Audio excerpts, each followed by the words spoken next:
रामकृष्ण हरी. स्वामींनी प्रवासात असलेल्या नाथांना दूताकडून निरोप पाठविला. पैठणमध्ये राहूनच जगाचा उद्धार करा. गुरूंची आज्ञा टाळणं अशक्य म्हणून उत्तर दक्षिण भारतातील सर्व तीर्थ करता करता ते रामेश्वरकडे निघाले. काशीची गंगा रामेश्वरावर ओतली की महापुण्य लाभते असे म्हणतात.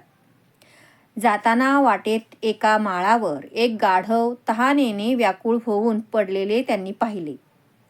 ईश्वर सर्व चराचरांत व्यापून राहिलेला आहे हे त्यांना आठवले. म्हणजे या गाढवात ईश्वर आहेच, त्याला तडफडत ठेवून कसे जायचे? त्यांनी आपल्या जवळचे गंगाजळ गाढवाला पाजले. गाढव उठून निघून गेले. एकनाथ पुढे गेले. राहिले थोडे गंगाजल रामेश्वरावर वाहिले. त्यांना समाधान झाले. यात्रा पूर्ण करून पैठणला आले.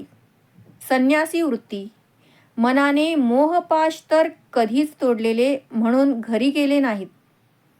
गावात मंदिराशेजारच्या पटांगणात पिंपळाच्या पारावर उभे राहून ते कीर्तन करीत. खड्या आवाजातील मधुर वाणीची रसाळ कीर्तने सर्वांना आवडू लागली. हरिजन मुसलमान सुद्धा रस्त्यावर उभे राहून कीर्तन ऐकू लागले. चक्रपाणीही प्रथेनुसार तेथे जात असत, पण तेजपुंज तरुणाला ते ओळखू शकले नाहीत. एक दिवस भावनेच्या भरात 2 हरिजन गर्दीत घुसले. तसे कर्मठ ब्राह्मणांनी भ्रष्टाचार म्हणून गोंधळ केला. एकनाथांनी आपल्या प्रभावी वाणीने शांतता निर्माण केली आणि सांगितले, माझे कीर्तन हे माणसांसाठी आहे. मग तो कुठल्याही जातीचा, धर्माचा, पंथाचा असो. ज्यांना हे मान्य नसेल त्यांनी माझ्या कीर्तनाला येऊ नये. चक्रपाणींनी हे ऐकले मात्र आणि लगेच म्हणाले, हेच ते माझ्या एकोबाचे विचार. एकोबाशिवाय असे दुसरे कोणी म्हणूच शकत नाही. ते धावत पुढे गेले. माझा एकोबा म्हणून त्याला कडकडून मिठी मारली. एकनाथ रोज कीर्तन करीत.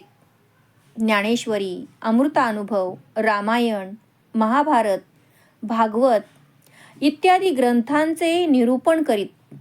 कीर्तनाची महत्ता सांगताना ते म्हणतात, कीर्तनाने स्वधर्म पालन वाढते व अंतर्बाह्य ईश्वर प्रगट होतो.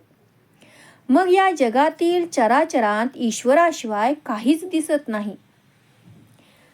कीर्तन स्वधर्मे वाढे तेव्हा सबाह्याभ्यंतरी देव प्रगटे चराचरी.